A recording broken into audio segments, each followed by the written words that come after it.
নমস্কার viewers, finance with Malay চ্যানেলে আপনাদের স্বাগত। আজ ডিসেম্বরের সকালে ঠান্ডায় পিকনিক করার জন্য প্রায় 70 কিলোমিটার সকালে বাইকিং করে শ্বশুরবাড়িতে এসেছি। শান্তিনিকেতন যাব পিকনিকের জন্য। ব্যস্ত, এর মধ্যেই আপনাদেরকে কিছু কথা ইনভেস্টিংয়ের ব্যাপারে বলি। দেখুন, India is leading the world. আগামী 5-7-10 বছরের মধ্যে ইন্ডিয়া কিন্তু লিড করবে। ভবিষ্যৎবাণী করছি না, এখন আমি বীরভূমে আছি, রবীন্দ্রনাথ ঠাকুরের স্মৃতিধন্য একটি জেলা। যাই হোক, আমি রবীন্দ্রনাথ ঠাকুরের মতো আইকিউ না হলেও এটুকু বুঝতে পারি যে প্রসপেক্টাস ইন ফিউচার, ইন্ডিয়ার প্রসপেক্টাস কিন্তু খুব উজ্জ্বল। ঠান্ডায় কাঁপছি, বুঝতে পারছেন, সকালের বাইকিং। তো দেখুন, এইখানে শর্ট টার্মের জন্য ভাববেন না, লং টার্মে যে সেক্টরগুলি ভবিষ্যতে আউট পারফর্ম করবে ইন্ডিয়ান ইকোনমি তথা ওয়ার্ল্ড ইকোনমিকে, সেই সব সেক্টরগুলিকে ভাববেন। যেমন ধরুন মেডিকেল সেক্টর, ফার্মাসিউটিক্যালস বা হসপিটাল সেক্টরগুলি, যেগুলি কিন্তু ইন্ডিয়াকে গোটা ওয়ার্ল্ডকে লিড করবে। জানেন তো, মেডিসিনের ক্ষেত্রে ইন্ডিয়া একটা লিডার, ওয়ার্ল্ডের মার্কেট লিডার। এই সব সেক্টরগুলি দেখতে পারেন। আমি একটি ভিডিও দিয়েছিও, সাকার ফার্মাসিউটিক্যাল সম্বন্ধে বা সাকার হেলথ কেয়ার। এছাড়াও দেখুন আপনার হোটেল সেক্টর দারুণ কিন্তু ফ্লোরিশ করবে। আইটি সেক্টরে যে ছোটো ছোটো দেখুন, ডিজিটাল প্ল্যাটফর্মগুলি, যেগুলি যত দেশ উন্নত হবে, ডিজিটালাইজেশন তত বেশি হবে এবং তত বেশি কিন্তু তাদের বেড়ে ওঠার সম্ভাবনা আছে। যেমন ডিজিটাল সেক্টরগুলি দেখবেন। তারপর ধরুন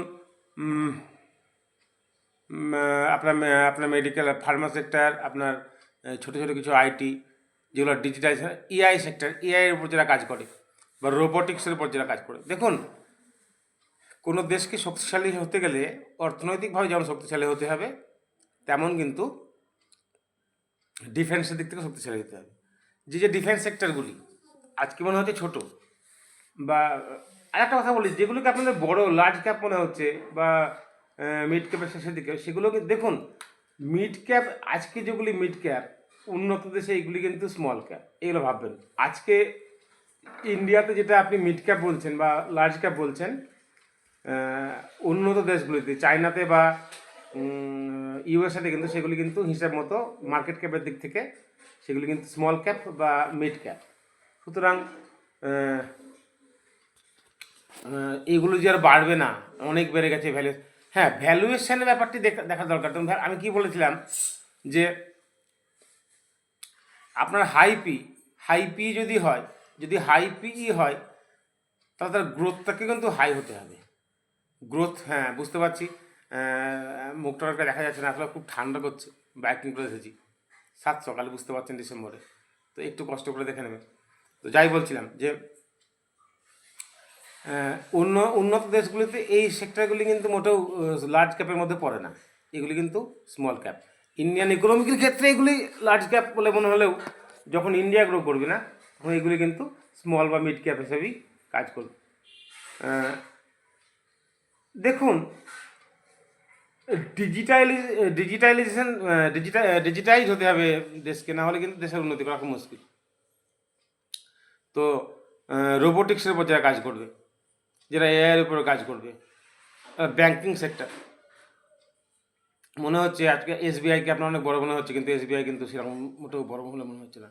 যেমন ধরুন ব্যাঙ্ক অফ বরোদা, প্রচুর কাজ করছে তারা, সচিনকে তারা ব্র্যান্ড অ্যাম্বাসেডার করেছে, তারা কাজ করছে, এদের কিন্তু গ্রোথ হওয়ার সম্ভাবনা প্রবল না।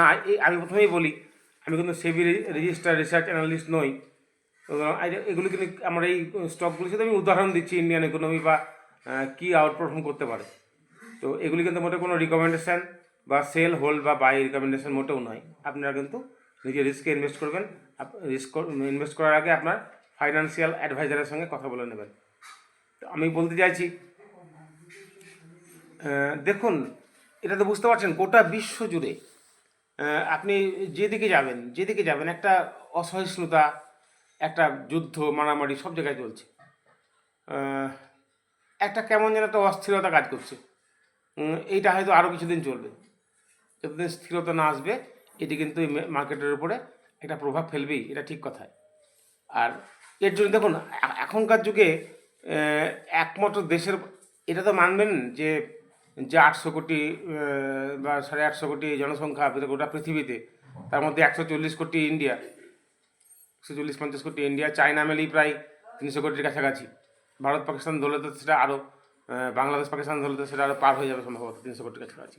মানে প্রায় আমরা ওয়ার্ল্ডের এই আমাদের এই কন্টিনেন্টালটাই প্রায় ইন্ডিয়া, চায়না, পাকিস্তান, বাংলাদেশ এসবগুলো নিয়েই আমরা এশিয়ার এই মেন দেশগুলো নিয়েই, যদিও ইন্ডিয়ার কাছে, চায়নার কাছে বাংলাদেশ কিছুই নয়, বাংলাদেশ আর পাকিস্তান কিছুই নয়।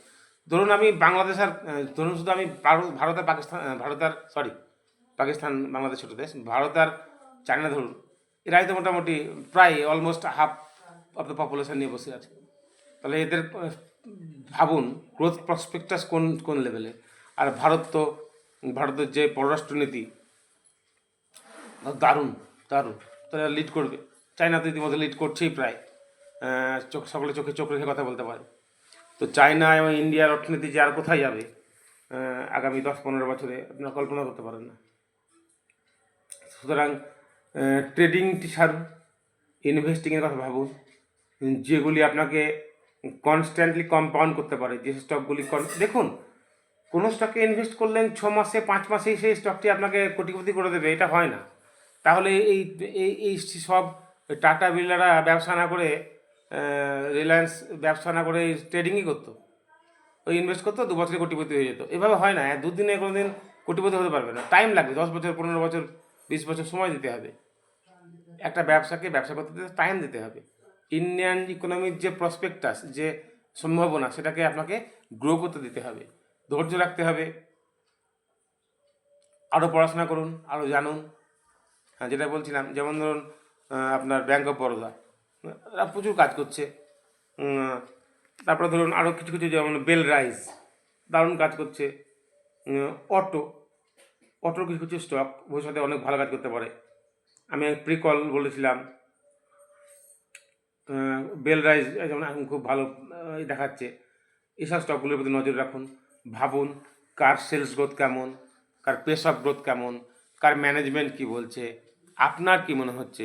দেখুন কেউ কি বলে দেবে, কোন ইনভেস্টার কি বলে দেবে, সেই ইনভেস্টারের উপর ভরসা করে আপনি পয়সা লাগাবেন না। পয়সা অনেক কষ্ট ইনকাম করতে হয়, রক্ত জল করতে হয় পয়সা ইনকাম করতে গেলে। ফালতু কোটিপতি হওয়ার স্বপ্ন দেখে টাকাগুলিকে নষ্ট করবেন না। ভালো করে বুঝুন, পড়ুন, ধৈর্য রাখুন, ধীরে ধীরে ইনভেস্ট করুন, বিন্দুতে বিন্দুতে সিন্ধু হয়। আশা করি আমি যেটা বলতে চাইছি বোঝাতে পেরেছি। ইন্ডিয়ার সামনে আরও সুন্দর দিন আসছে এবং তার সঙ্গে থাকুন, গ্রোথের সঙ্গে থাকুন। সকলে ভালো থাকবেন, সকলে সুন্দর থাকবেন, সুস্থ থাকবেন। নমস্কার।